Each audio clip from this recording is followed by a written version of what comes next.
आज का शीर्षक है कर्म का फल किस प्रकार से मिलता है। कर्म फल को लोग सोचते हैं कि हम तो आज किसी के साथ अन्याय कर दिए, लेकिन हमको मिलता कहाँ है। इसका मतलब कर्म फल होता ही नहीं है। कर्म फल देखिए, शास्त्रों में इस प्रकार से कहा गया है, कर्म प्रधान विश्व करी राखा, जो जस करहि सो तस फल चाखा। अर्थात कर्म ही इस विश्व का प्रधान है, मतलब सभी का मालिक है। जो जस करहि सो तस फल चाखा, अर्थात जो जैसा करेगा वैसा ही मिलेगा उनके साथ उनको। तो इनको हम लोग एक कहानी के माध्यम से जानते हैं, कर्म का फल किस प्रकार से मिलता है। इस बात को जानने के लिए एक ठो कहानी हम सुना रहे हैं। उस कहानी को बहुत ही ध्यानपूर्वक सुनिएगा और उस कर्म फल को जानने की जिज्ञासा को आज परिपूर्ण कीजिएगा। एक देवी माँ का मंदिर था, जहाँ पे रोज बलि होती थी। और एक दिन ऐसा हुआ कि जो बलि देता था उनको मतलब ससुराल में शादी और लग गया, किसी मतलब सरोजनी सब का। वो चले गए शादी में। अब उस रोज किसी व्यक्ति को 3 खस्सी बलि देना था, वो लेके आया। तभी वो नहीं होने के कारण पंडित जी सोचे, आज लगता है देवी माँ के यहाँ बलि नहीं चढ़ेगा। इसके लिए यह सब सोच करके सोचा, मैं ही काट देता हूँ। मैं काट दूंगा तो आज बलि आज भी हो जाएगी। इस बात को सोचते हुए काट दिए। काट देने के बाद ये सब बात ऐसे ही चलती रही। पंडित जी का डेथ हुआ, पंडित जी समाप्त हुए और दूसरा जन्म में तीनों जो खस्सी मरा था वो तीनों बदमाश बन गए, क्रैमर बन गए। और साधु जो थे ये अपने पुण्य के बल से मतलब पाप तो किया ही था, अगला जन्म में इनको चुकाना था, लेकिन इसको भगवान का कृपा ऐसा हुआ कि वो खस्सी ना बन करके आदमी ही बन गया। क्योंकि कर्म ऐसा किया था कि वो खस्सी बन जाता, लेकिन वो भक्ति भजन भी करते थे देवी माँ के यहाँ, इसलिए उनको फिर से मानव तन ही मिला। इस बात को देखते हुए तो लोगों को लगा कि कर्म का फल नहीं मिलता है, लेकिन इनसे आगे की बात जरूर सुनिए, क्योंकि आगे ही इस बात का डिस्कशन किया गया है किस प्रकार से कर्म का फल मिलता है। पंडित जी एक साधु के रूप में जन्म लिए, साधु बने और तीनों क्रैमर बन गए।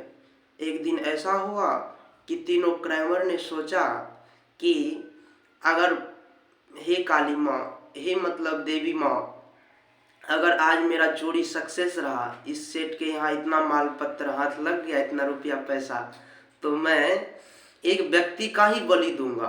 क्योंकि व्यक्ति का बलि तो कोई नहीं देता है।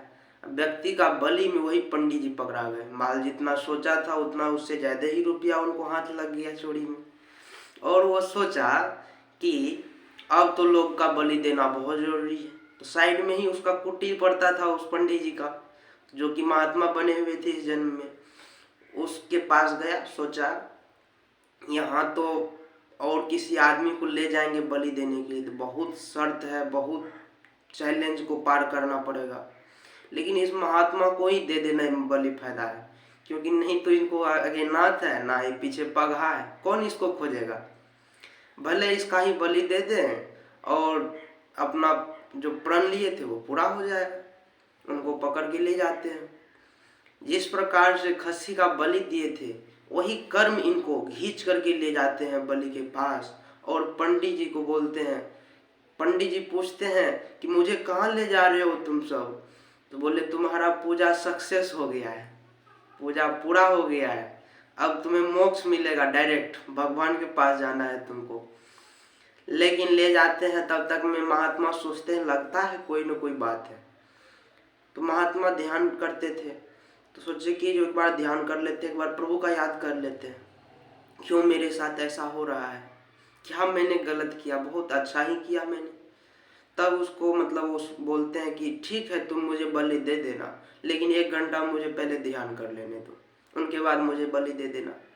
महात्मा जी जाते हैं, ध्यान पे बैठते हैं और ध्यान में देखते हैं कि मुझे भगवान इसके कारण ये फल दे रहा है, क्योंकि मैं अगला जन्म में ये तीनों खसिया था, इनका बलि दिया था, इसीलिए आज ये तीनों मिल करके मैं जो सत्संग भजन किया, इसलिए कुछ छूट मिला है।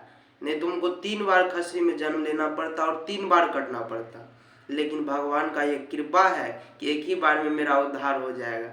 इस बात को जब वो अपने ध्यान में देखा, समाधि में देखा, तब वो एक खुशी के मारे गया और बोला कि मुझे बलि दे दो। चोर सबको भी आश्चर्य हुआ, क्रैमर सबको, कि अभी तो महात्मा थरथरा रहा था, लेकिन अभी फिर आता है तो बोलता है कि हमको बलि दे दो। तो उनसे पूछते हैं महात्मा से, आप क्या ऐसा देखे कि मतलब क्या ऐसा सोचे, क्या ऐसा निश्चय किए कि आप बोल रहे हैं हमको बलि दे दो, हमको कोई दिक्कत नहीं है मरने में। तब महात्मा जी वो सारा वृत्तांत सुनाते हैं और चोर सब भी समझ जाता है, अगर अगला जन्म में मैं इसे हमको ये काटा है तो हमको मतलब आज काटना पड़ रहा है इसको, इसी प्रकार से ये तो अनवरत चलता रहेगा कि कभी मैं इनको काटूंगा, कभी ये हमको काटेगा। ये करने से फायदा नहीं है। और चारों क्राइमर चोरी धंधा छोड़ करके और महात्मा का ही शरण ले लिया, क्योंकि सोचा जिस प्रकार से आज हम दूसरे का संपत्ति लूट रहे हैं, आगे चल करके इसी प्रकार से मेरे भी साथ होने वाला है, क्योंकि कर्म ही प्रधान है विश्व का।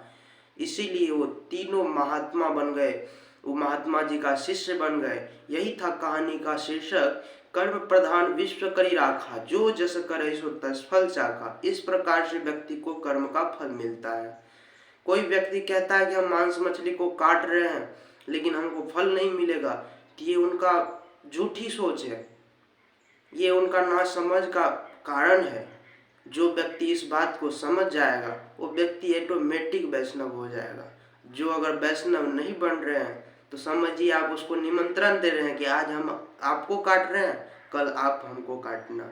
इसी वचनों के साथ मैं अपने वाणी में लेता हूँ विराम। सबके चरणों में प्रणाम, साहिब बंदगी। अगर वीडियो अच्छी लगी हो तो लाइक कीजिए, शेयर कीजिए, सब्सक्राइब कीजिए और सभी लोगों के पास यह नोटिफिकेशन भेजिए। यह बात को शेयर कीजिए कि किस प्रकार से कर्म का फल मिलता है। साहिब बंदगी।